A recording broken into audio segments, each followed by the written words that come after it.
सध्या पावसाचे दिवस आहेत आणि अशा या रिमझिम पावसात आपण वेगवेगळ्या प्रकारचे गरमागरम भजे, गरमागरम वडे किंवा अगदी गरम गरम सूप याचा आस्वाद तर घेतच असतो। तर आज आपण जी रेसिपी बघणार आहोत ती आहे खारे शंकरपाळे। हे शंकरपाळे येता जाता सहज तोंडात टाकले तरी तोंडाची चव वाढते। शिवाय मधल्या वेळेत चहासोबत खाण्यासाठी स्नॅक्सचा पदार्थ म्हणूनही हा एक उत्तम पर्याय आहे। ते जास्त वेळ न घालवता लगेचच आजच्या रेसिपीला सुरुवात करूया।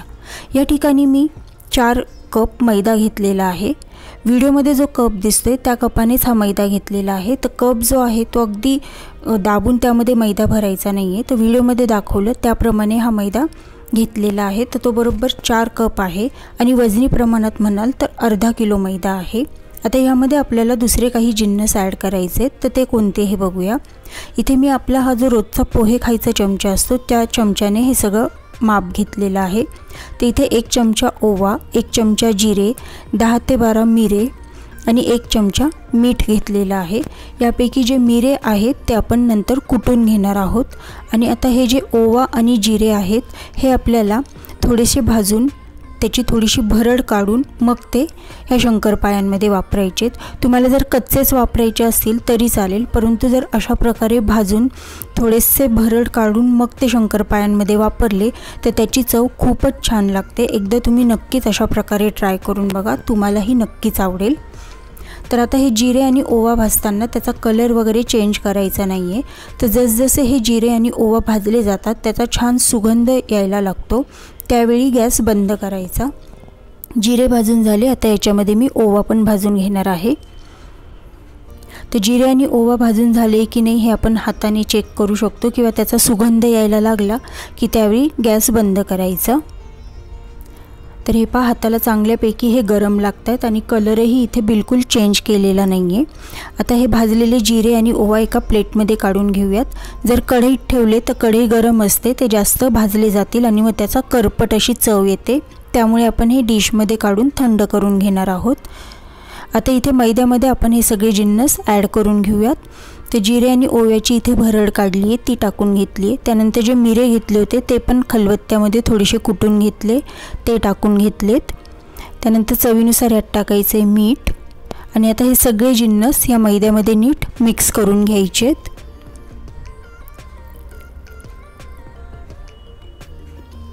हे सर्व जिन्नस नीट मिक्स करून झाले की मग आपण याच्यामध्ये टाकणार आहोत तेलाचं मोहन।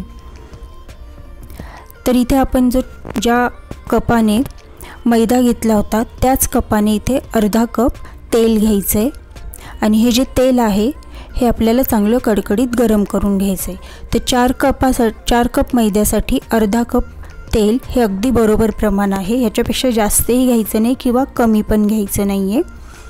तर मग अशी आपण जिरे ओवा हे सगळे जिन्नस टाकले, त्याचसोबत अजून एक जिन्नस टाकायचं ते म्हणजे कलोंजी। कलोंजी म्हणजे कांद्याचं बीज असतं आणि समजा तुमच्याकडे कलोंजी नसेल तर तुम्ही जे आपले पांढरे तीळ असतात ते वापरा किंवा काळे तीळही मिळतात तर तेही वापरू शकता। तर ही कलोंजी यामध्ये टाकून घेतली आणि ती पण ह्या मैद्यामध्ये नीट मिक्स करून घ्यायची आहे। तोवर आपण इकडे तेल गरम करण्यासाठी ठेवलेलं होतं। तर हे तेल जे आहे ते चांगलं कडकडीत गरम करून घ्यायचं आहे आणि हे जे कडकडीत गरम करून घेतलेलं तेल आहे ते आता या मैद्यामध्ये टाकून घेऊया। या कडकडीत गरम केलेल्या तेलालाच मोहन असंही म्हटलं जातं। तर आता हे गरम तेल आहे त्याला आपण लगेच हाताने मिक्स करू शकणार नाही, तर त्यासाठी इथे 1 चमच्याने आधी हे तेल या मैद्यामध्ये नीट मिक्स करून घेऊयात।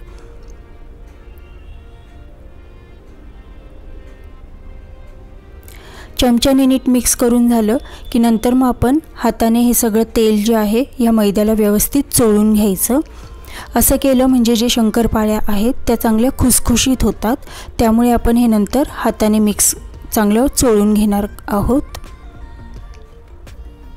आता इथे हे जे तेल आहे हे व्यवस्थित मिक्स झाले की नाही हे कसं चेक करायचं, तर ह्या मैद्याची अशी मूठ करून बघायची आणि जर ती हाताने जेव्हा मोडतो तेव्हाच ती तुटली जाते, याचा अर्थ आपण यात जे मोहन टाकले तेलाचं ते अगदी बरोबर झालेलं आहे। आता यामध्ये थोडं थोडं करून पाणी टाकायचं आणि याचं कणिक मळून घ्यायचं आहे. ते एका वेळी खूप पाणी टाकायचं नाही, थोडं थोडं करूनच टाकायचं. आणि जे कणिक आपण मळणार आहोत ही मैद्याची, ती फार सैलसरही मळायची नाही किंवा खूप घट्टसरही मळायची नाही आहे. तर थोडी चपातीला जशी आपण कणिक मळतो त्यापेक्षा थोडीशी घट्ट ठेवायची आहे, पण पुऱ्यांसारखी घट्ट मळायची नाही. आता ही कणिक एक 10 ते 15 मिनिट आपण रेस्ट करण्यासाठी ठेवून देऊयात. 10 ते 15 मिनिट झालेली आहे आणि ही जी कणिक आहे ही चांगली मुरलेली आहे. आता ही परत एकदा आपण नीट एकजीव करून घेणार आहोत. तर आता ही कणिक मी पोळपाटवर घेते आणि नीट व्यवस्थित एकजीव करून घेते. आणि ही कणिक परत एकदा मळून घेतल्यानंतर आता ह्या कणकेचे छोटे छोटे गोळे करून घ्यायचे, म्हणजे आपल्याला ते लाटून घ्यायला सोयीस्कर होईल. तर ह्या एवढ्या कणकेचे इथे मी एकूण 6 मध्यम आकाराचे असे गोळे बनवलेले आहेत. फार मोठेही नाही किंवा फार छोटेही नाही, लाटायला सोपे जातील एवढ्या आकाराचे हे गोळे इथे बनवून घेतलेले आहेत. तर ह्या आकाराचे इथे एकूण 6 गोळे बनवून घेतलेत. आता यातला एक गोळा घेऊया आणि लाटून घ्यायचं. आता इथे हा गोळा लाटताना तेल किंवा कोरडं पीठ लावण्याची गरज पडत नाही, पण समजा तुम्हाला जमत नसेल असं लाटायला तर तुम्ही थोडासा कोरडा मैदा इथे वापरू शकता. आणि जशी आपण रोज पोळी लाटतो अगदी त्याचप्रमाणे लाटून घ्यायचे, पण पोळी एवढं पातळ लाटायचं नाही, तर थोडंसं हे जाडसरच ठेवायचं आहे. फार पातळ लाटलं तर शंकरपाळ्या ज्या आहेत त्यानंतर खूप कडक होतात, त्याच्यामुळे थोडंसं जाडसर ठेवायचं. आता हे लाटून झालेले याला आपण शंकरपाळ्यांच्या आकारात कट करून घेऊयात. तर मी इथे जे पिझ्झा कटर असतं ते वापरले. तुमच्याकडे तो जो एक चमचा येतो शंकरपाळ्या कट करण्यासाठीचा त्याने कट करा, जे तुम्हाला सोयीस्कर असेल त्यानुसार. आणि तुम्हाला ज्या आकारात आवडतील लहान मोठ्या त्यानुसार या शंकरपाळ्या कट करून घ्यायच्या आहेत. आणि एक एक अशा ह्या शंकरपाळ्या ह्या पोळपाटपासून सोडवून घ्यायच्या आहेत. आता ह्या ज्या शंकरपाळ्या आपण कट करून घेतल्यात त्या एका प्लेटमध्ये काढून घेऊयात. आणि प्लेटमध्ये काढून घेतल्यानंतर एक 2 ते 3 गोळे लाटून झाले की नंतर मग आपण ह्या शंकरपाळ्या तळायला घेणार आहोत.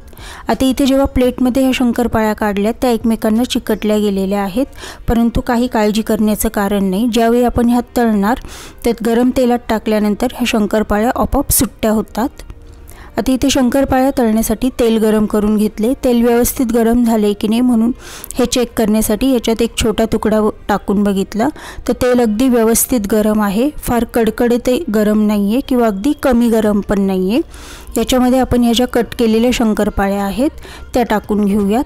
आत्ता जरी या शंकरपाळ्या एवढे चिकटलेल्या आहे असं वाटलं तरी जसजशा त्या तळल्या जातील त्या एकमेकांपासून सुट्ट्या व्हायला लागतात.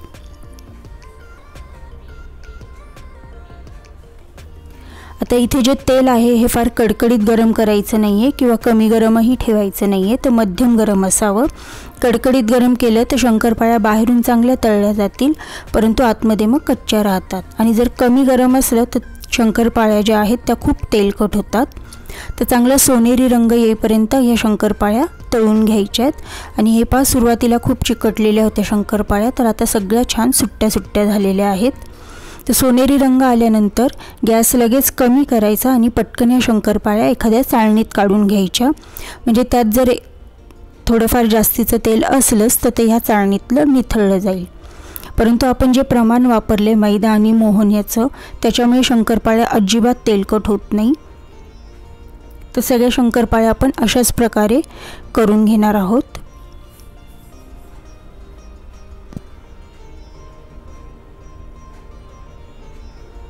इथे सगळ्या शंकरपाळ्या आपल्या तळून झालेल्या आहेत. आणि या शंकरपाळ्या तळताना घरात खूप छान घमघमाट येतोय. तर अगदी कमी वेळेत ह्या शंकरपाळ्या तयार होतात. त्याच्यासाठी आपल्याला बाहेरून कुठलंही जिन्नस जास्त आणावे लागत नाही, घरातल्या मोजक्या सामानातच तयार होतात. शिवाय ह्या शंकरपाळ्या खायला तर खूप खुसखुशीत लागतातच. आणि मधल्या वेळेत भुकेसाठी म्हणून सुद्धा हा खूप चांगला पर्याय आहे. तर तुम्ही पण अशा प्रकारे ह्या शंकरपाळ्या नक्कीच करून बघा. व्हिडिओमध्ये जे प्रमाण सांगितलं आहे ते प्रमाण वापरून करा. अजिबात तुमच्या शंकरपाळ्या फसणार नाहीत, तर नेहमी कुरकुरीतच होतील.